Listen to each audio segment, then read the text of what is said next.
નમસ્કાર, હું તો બોલીશમાં હું રોનક પટેલ આપનું સ્વાગત કરું છું. હું તો બોલું આજે સતત 1345મો એપિસોડ અને 1345મા એપિસોડના બે મુદ્દા છે. પહેલો મુદ્દો છે કેટલા વેડફશો રૂપિયા. જી હા, સરકારી વિભાગો આપણા રૂપિયા અનગઢ આયોજનથી વેડફી રહી છે. વિભાગો વેડફી રહ્યા છે એટલે બોલવું છે. અને બીજો મુદ્દો છે મોતની મુસાફરી. આજે પણ આપણા વિકસિત કે વિકાસશીલ ગુજરાતની અંદર અનેક ઠેકાણે અથવા આયોજનના અભાવે અથવા મજબૂરીથી અનેક લોકો મોતની મુસાફરી કરી રહ્યા છે એટલે બોલવું છે. સરકાર સુધી એ વાત પહોંચાડવી છે. શરૂઆત કરીએ કેટલા વેડફશો રૂપિયાના મુદ્દાથી.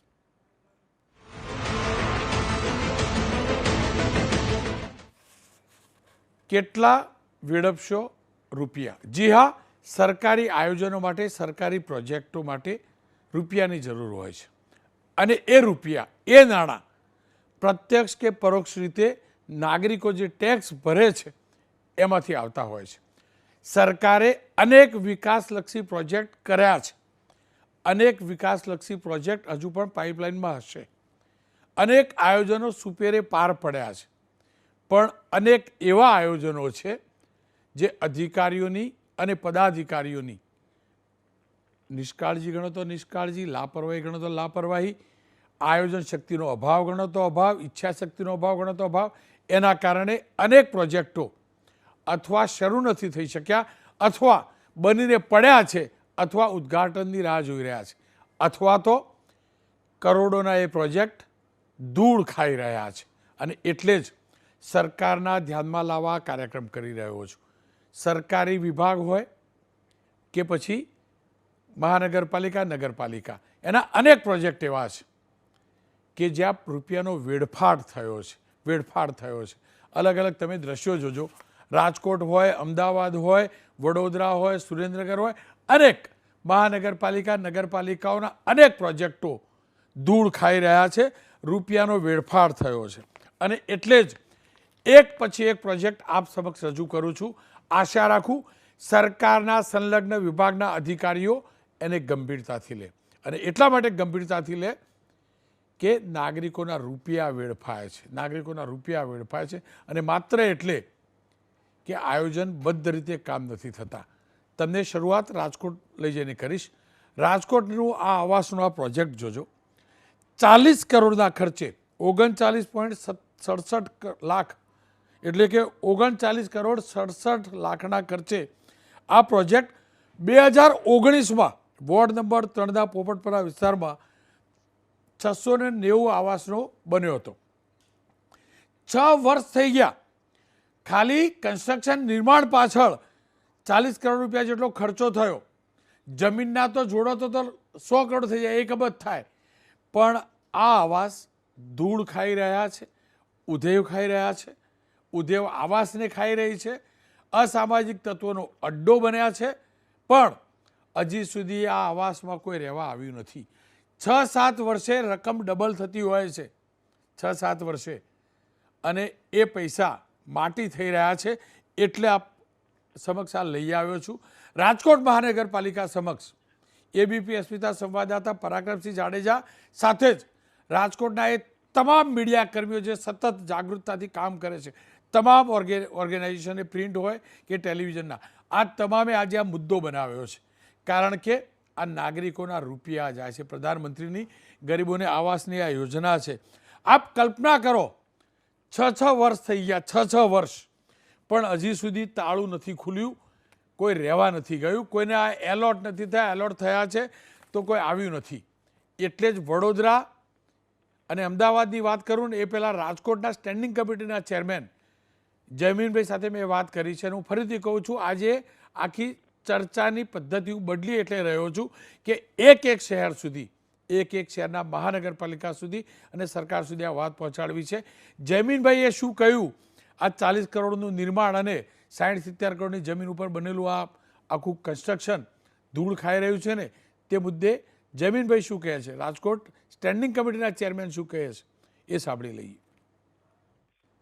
જયમીનભાઈ, આ 40 કરોડ રૂપિયાની લાગતથી બનેલા આવાસ અને જમીનની કિંમત સાથે ગણીએ તો 100 કરોડ રૂપિયાની રકમ 6 વર્ષથી ધૂળ ખાય છે. કોર્પોરેશનને કશી પડી નથી. જવાબદાર કોણ? 2019માં ક્વાર્ટર કમ્પ્લીટ થઈને 2 વર્ષ સુધી એક ધારો સર્વે થયો હતો. જેને ક્વાર્ટર મળવાના હતા એમને ક્વાર્ટર એલોટમેન્ટ માટે પણ અમે લોકોએ નેગોશિયેબલ કર્યું હતું, પણ આ પ્રકારના લોકો છે એ મૂળ જગ્યા છોડતા નથી. પછી 2020ની અંદર કોવિડ આવ્યો એટલે આ યોજના અમે લોકોએ હાલ પૂરતી પેન્ડિંગ રાખી. ત્યારબાદ 2021 અને 22ની સાલની અંદર અમે આ યોજનાને એવું એફોર્ડેબલ હાઉસિંગ રેન્ટલ યોજના હેઠળ અમે લોકોએ આ યોજનામાં કન્વર્ટ કરવા માટે જાહેરાત આપી, ટેન્ડર બહાર પાડ્યા કે ભાઈ 696 જે મકાનો છે એને અમારે ભાડા પેટે અમે આપી દઈએ, કારણ કે ખાલી મકાનો રાખવા એ વ્યાજબી નહીં. અમે લોકોએ છેલ્લે રેન્ટ ઉપર નક્કી કર્યું, પણ 4 વખત રીટેન્ડર કરવા પડ્યા. છેલ્લે ઓરોના હોસ્પિટાલિટી પ્રાઇવેટ લિમિટેડ બેંગ્લોરની એક કંપની હતી જેને કોન્ટ્રાક્ટ મળવામાં આપ્યો અમે લોકોએ, પણ એ પણ છેલ્લે 6-8 મહિનાની અંદર કામ કરવાની એણે અનિચ્છા વ્યક્ત કરીને હાલ એ કંપનીને અમે લોકોએ બ્લેકલિસ્ટ કરી છે. આજે જે મારા ધ્યાનમાં વિષય આવ્યો છે, ગઈકાલે જ આ યોજના આવાસ યોજના માટેની એક ઉચ્ચ સ્તરીય અમારા સિટી એન્જિનિયર ડીવાયએમસીની બેઠક હતી અને એમાં નિર્ણય લેવાનો છે કે આ યોજનાને જે અત્યારે જે હાલતમાં છે, મેં વિડીયોઝ પણ જોયા છે કે સાફ સફાઈ નથી થઈ, એક ગેરકાયદેસર પ્રવૃત્તિઓ ચાલી રહી છે, તો એ પ્રવૃત્તિઓ બંધ થાય એના માટે રાજકોટ મહાનગરપાલિકા આપણે ફરિયાદી બનવા તૈયાર છે અને આવનારા દિવસોની અંદર આ 1 BHK જે ક્વાર્ટર છે એકદમ નજીવા દરે અમે લોકો એનો ડ્રો પણ કરવા જઈ રહ્યા છીએ સાહેબ. પણ જમીનભાઈ, જો આ 100 કરોડ રૂપિયા બગાડ્યા જમીન સાથે, 39-40 કરોડ રૂપિયા કન્સ્ટ્રક્શનમાં બગાડ્યા, હવે પાછા રિપેરિંગમાં થોડા ઘણા કરોડ બગાડશો, એટલે એનો મતલબ એમ કે અમારા કરદાતાઓ તો ધોવાતા જ રહેવાનું. આ રૂપિયા ઝાડ ઉપર તો ઉગ્યા નહોતા. આ કરદાતાના પૈસે જ આ યોજના ચાલે. અનગઢ આયોજન કોર્પોરેશનના અધિકારીઓનું પહેલાં બધું વિચારીને કરવું જોઈએ ને, વિચારીને કરવું જોઈએ. બીજું, કોંગ્રેસનો આરોપ છે ને એ પ્રકારે 3000 કરતાં પણ વધુ મકાનોની આવી હાલત છે. ના સાહેબ, એવું કોંગ્રેસ સ્વાભાવિક છે કે આરોપ કરતી હોય, વિપક્ષમાં બેઠી છે, પરંતુ સાહેબ 3000 નહીં, હું તો એમ કહું છું 3300 ક્વાર્ટરો છે. પરંતુ એ કયા ક્વાર્ટરો છે? કોઈ પણ આવાસ યોજના જ્યારે બનતી હોય છે ત્યારે 500 ફ્લેટ બને કે 1000 ફ્લેટ બનતા હોય, એનો ડ્રો થતો હોય છે. ડ્રોની અંદર 2-2.5 લોકો એમાં સામેલ થતા હોય છે. એમાંથી એને માની લો કે 500 ક્વાર્ટર છે તો 500 ક્વાર્ટર અમે એલોટમેન્ટ આપતા હોય છે. પછી એ 500 ક્વાર્ટરમાંથી 50% ક્વાર્ટર એટલે કે 10% એવા નીકળે છે કે જે ડોક્યુમેન્ટ નથી ભરી શકતા, એના પૂરતા ડોક્યુમેન્ટની ચકાસણી કરતા એ એલિજિબલ નથી થતા, અધરવાઇઝ હપ્તા નથી ભરી શકતા. એવા દરેક આવાસ યોજના રાજકોટ શહેરની અંદર કુલ 32 આવાસ યોજનાઓ છે. આ 32 આવાસ યોજનાની અંદર આ પ્રકારના ફ્લેટ ખાલી પડ્યા હોય છે, જેનો અમે ફરી વખત પાછો અમે ડ્રો કરીએ છીએ. પણ જયમીનભાઈ, આટલા સસ્તા ઘર આપવાના છતાંય કોઈ લેતું નથી અને આવી રીતે પડ્યા રહે, એનો મતલબ ક્યાંક તો અનગઢ આયોજન છે. અને મારો સીધો સવાલ આ જ છે, આખો વિભાગ હશે ને જે આની ઉપર ધ્યાન રાખે, એ અધિકારીઓને કરવાના શું? મને સમજાવો. એમના પગારના પૈસે થોડા ઘર બને છે? ઘર તો અમારા ટેક્સના પૈસે બનેલા છે ને.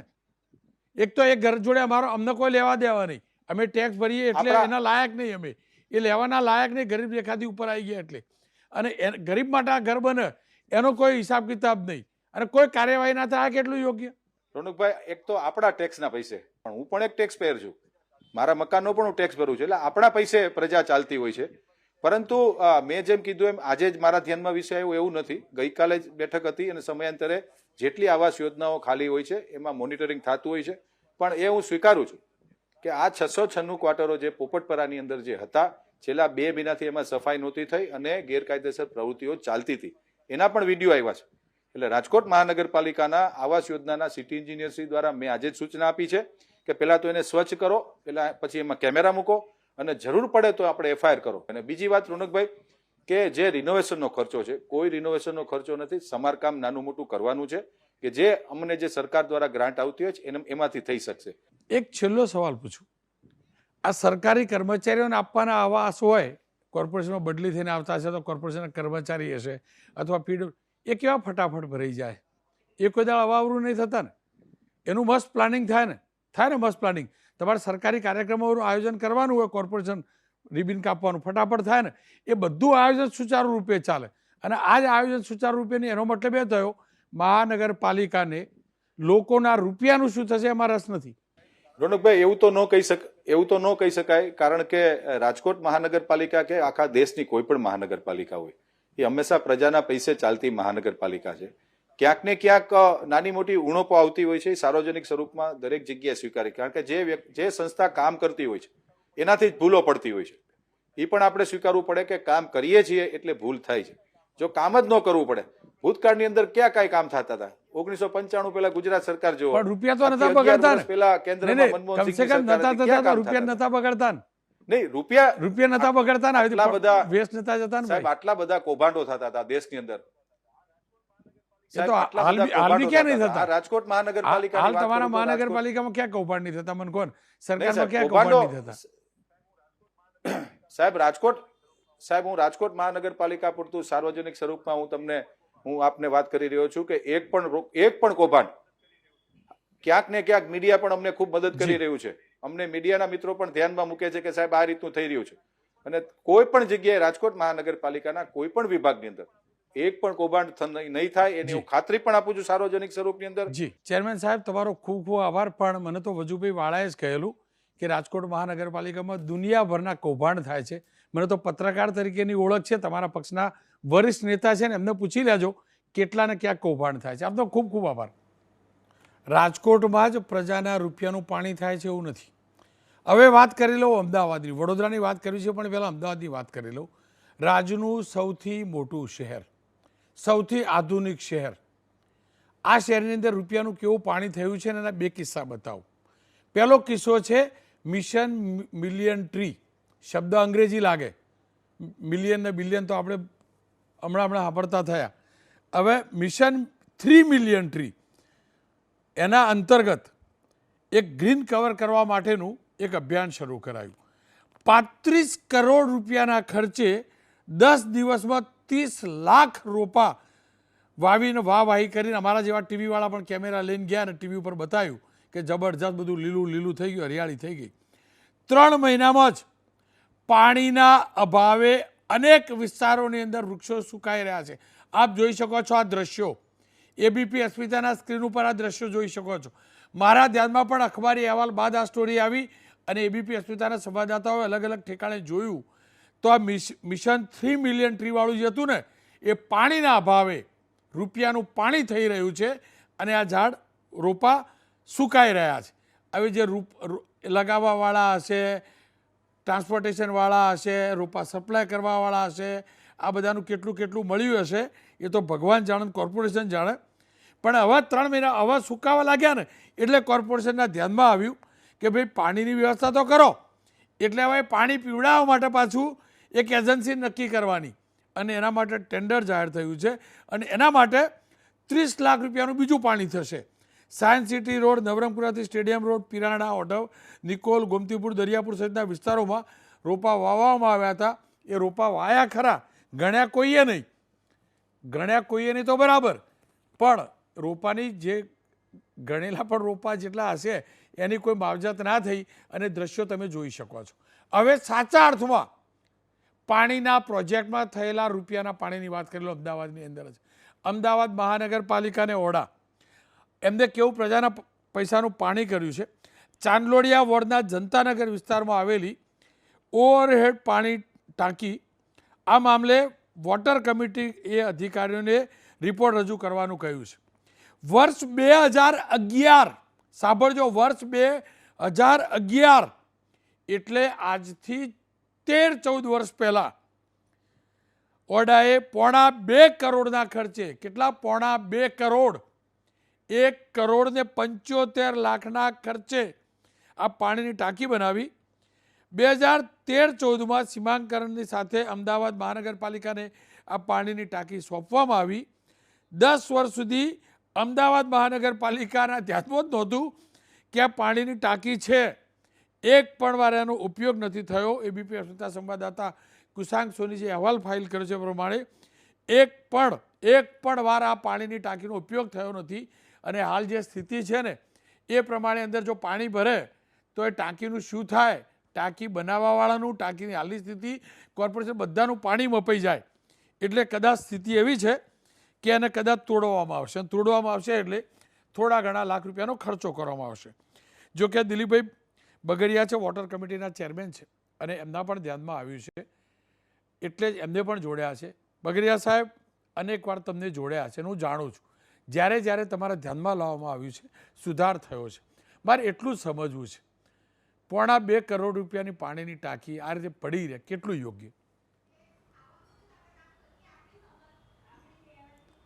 રોનકભાઈ, તમારી વાત સાચી છે, યોગ્ય નથી. એકચ્યુઅલમાં આ ટાંકી 2004માં અમદાવાદ શહેરી વિકાસ સત્તા મંડળે બનાવી હતી. 2007માં આ આખો સમગ્ર જે વિસ્તાર છે ચાંદખેડાથી માંડીને સરખેજ, જે આખો નવો પશ્ચિમ ઝોન છે, એ કોર્પોરેશનમાં 2007માં ભળ્યો અને પહેલું ઇલેક્શન 2010માં આવ્યું.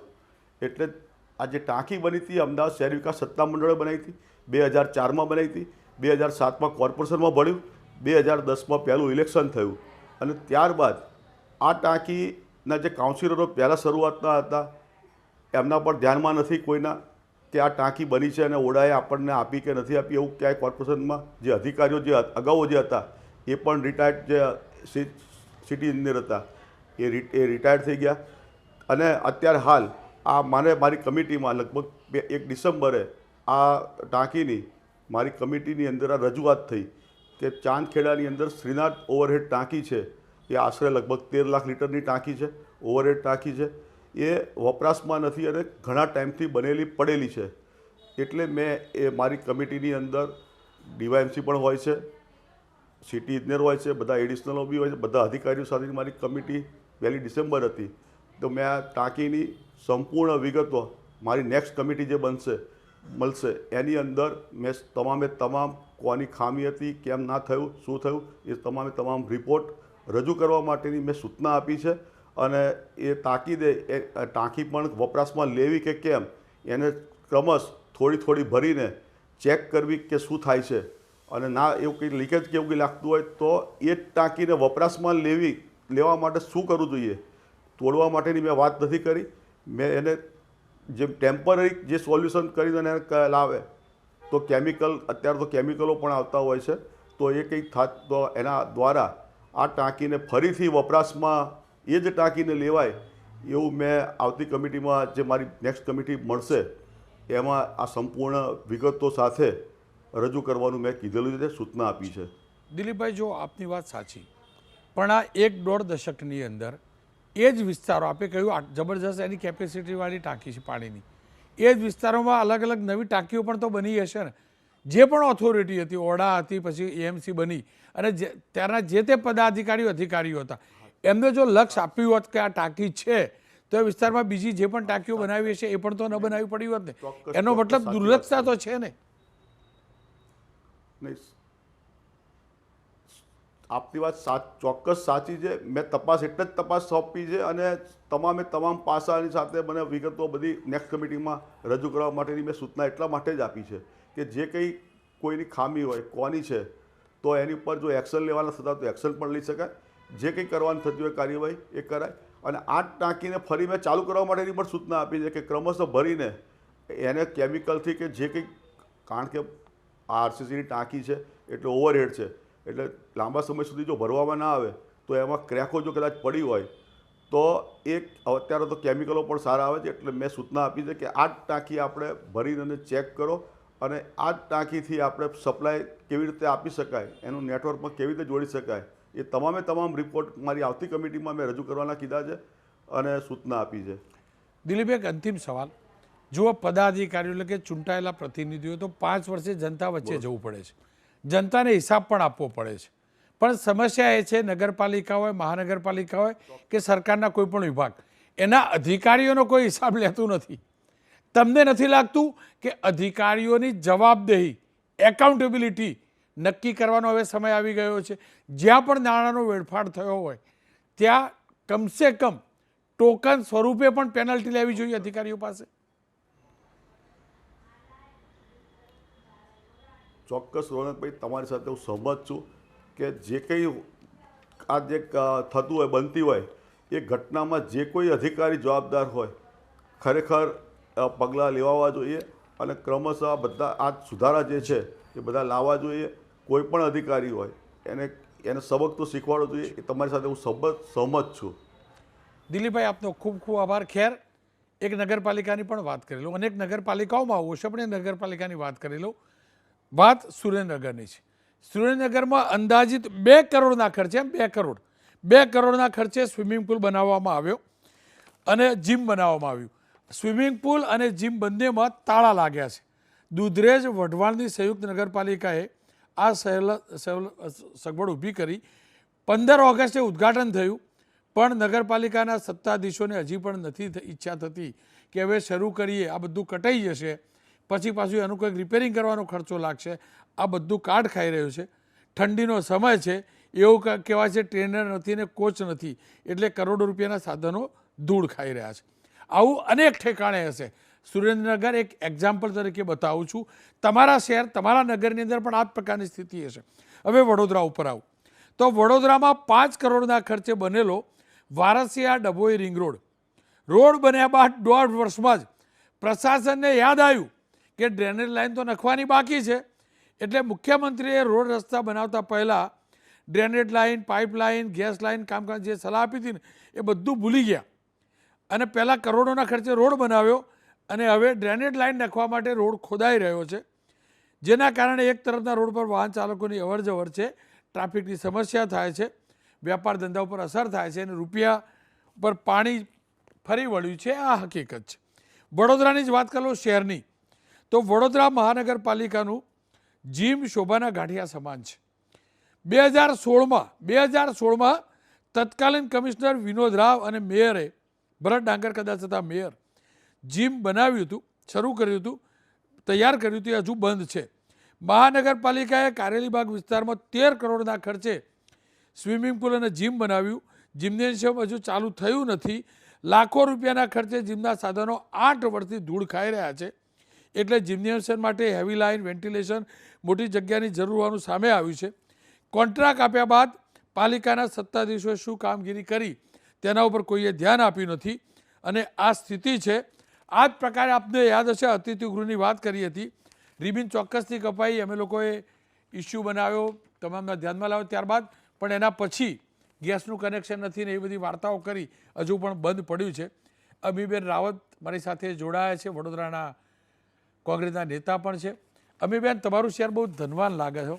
ગાયકવાડી શાસન બહુ બધા પૈસા છે, 8-8, 10-10 કરોડનું જીમ પડ્યું રહે, અતિથિગૃહ પડ્યું રહે, રાજમહેલ બધાને વાપરવા મળતો હશે આ બધું લગ્ન બગન માટે, એટલે કોર્પોરેટરો હોય, મેયર હોય, બધા ધારાસભ્યો, સાંસદો, એમને તો આ બધી જરૂર નહીં પડતી હોય, પણ ગરીબ માણસનું તો કોઈ વિચારો. અમારે જેવો કોઈ માણસ ત્યાં આવે તો એ લોકો તો કોઈ વિચારો. રોનકભાઈ, હમણાં જ વડોદરા શહેરને તો 25,000 કરોડ રૂપિયાનું નુકસાન પૂરમાં થયું છે અને આ એક રેગ્યુલર ફીચર થઈ ગયું છે, કારણ કે છેલ્લા 20 વર્ષમાં અહીંયા છેલ્લા 20 વર્ષમાં 15 પૂર વડોદરા શહેરમાં આવ્યા અને એ રેગ્યુલર ફીચર છે. આપે જે વાત કરી કે દીપકો, એના સિવાય હું અનેક તમને બીજા પ્રોજેક્ટ્સ ગણાવું જેમાં આજ દિવસ સુધી લોકાર્પણ થયા પછી બી ઉપયોગ નથી થયો. એમાં દીપક ઓપન એર થિયેટરમાં 5.5 કરોડ રૂપિયા વાપર્યા. જેમ રેન્ટલ કમ ટ્રાન્ઝિટ હોમની રાજકોટમાં વાત કરીને સેમ કિસ્સો રેન્ટલ કમ ટ્રાન્ઝિટ હોમમાં વડોદરામાં બી છે. અહીંયા 13.12 કરોડ ખર્ચે 498 મકાન બન્યા, એ આજ દિવસ સુધી કમ્પ્લીટ નથી થયા, એનો એકે વખત ઉપયોગ નથી થયો. એના બારી બારણા, ઇલેક્ટ્રિસિટીનો સામાન, એના ટોયલેટના ટબ સુદ્ધા ચોરાઈ ગયા છે અને અત્યારે ખંડર હાલતમાં છે. આ જ બેંગ્લોરની એજન્સીને આપવાની વચ્ચે વાતો થઈ. સેમ જે રાજકોટમાં થયો સેમ પ્રોસિજર વડોદરામાં થયો. એ 13.12 કરોડનો બી વેડફાટ થયો. એ ઉપરાંત 250 કરોડ રૂપિયા કલાલીમાં જે હાઉસિંગ યોજના હેઠળ મકાનો બંધ્યા, એમાં અત્યારે 2400 મકાન અનયુઝ છે, એલોકેટ નથી થયા, એ ખંડર જેવા છે. 58 લાખના ખર્ચે સાયકલ ટ્રેક બન્યો, અત્યારે સાયકલ ટ્રેક તોડી નાખ્યો. 21 કરોડના ખર્ચે છાણીમાં એસટીપી બનાવ્યો, જૂનો એસટીપી આજ દિવસ સુધી એનું ડિઝાઇન ફેલિયર આજ દિવસ સુધી વપરાયો નથી. કમાટીબાગમાં જાપનીઝ ગાર્ડન બનાવ્યો, 60 લાખના ખર્ચે લોકાર્પણ થયા પહેલાં જ તોડી નાખ્યો. એટલે આપ સમજી શકો છો કે વડોદરાના જે શાસકો છે એ કઈ રીતના તગલકી નિર્ણય લે છે અને આ તમામમાં ભરપેટ ભ્રષ્ટાચાર થયેલા છે. એના પુરાવા સાથે આ તમામના અમે પત્રો લખેલા છે, જે તે ટાઈમે અમે આનો અવાજ બી ઉઠાવેલો છે. એટલે આ અનગઢ વહીવટ અને ભ્રષ્ટાચારના જીવતા જાવતા નમૂના છે અને આ તમામ વડોદરા શહેરના નાગરિકોની સામે જ છે. અહીંયા તો એવા બ્રિજ બને છે કે બ્રિજની ઉપર ટ્રાફિક સિગ્નલ મૂકવા પડે ને એમાં પાછો એક બ્રિજનો એક ફ્લાયઓવરમાં એક સાઈડ તો વન વે છે, એટલે આવા ડિઝાઇનર્સને આવી ડિઝાઇન અમારા માથે થોપી દેવામાં આવતી હોય છે. અને તેમ છતાં વડોદરાના નાગરિકોની સહનશક્તિને હું સલામ આપું છું કે આ કોર્પોરેશનના અનગઢ વહીવટ સામે અવાજ નથી ઉઠતો. ખેર અવાજ નથી, તમારી વાત સાચી બેન, પણ તમારા લોકોનો વિપક્ષે પણ તો અવાજ બુલંદ કરવો જોઈએ ને.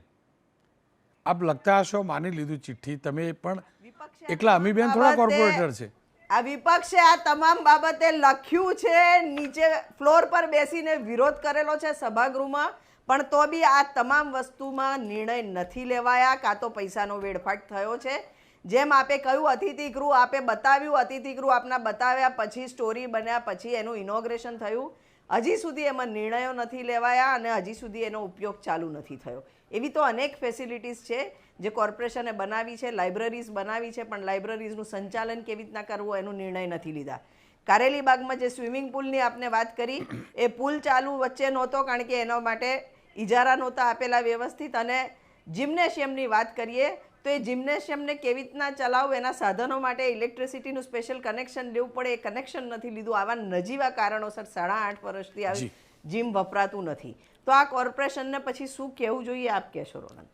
અમીબેન, તમારું શહેર છે ને, આ તો બધું બરાબર, તમે કહો કશું નહીં થતું, એવું નથી બેન.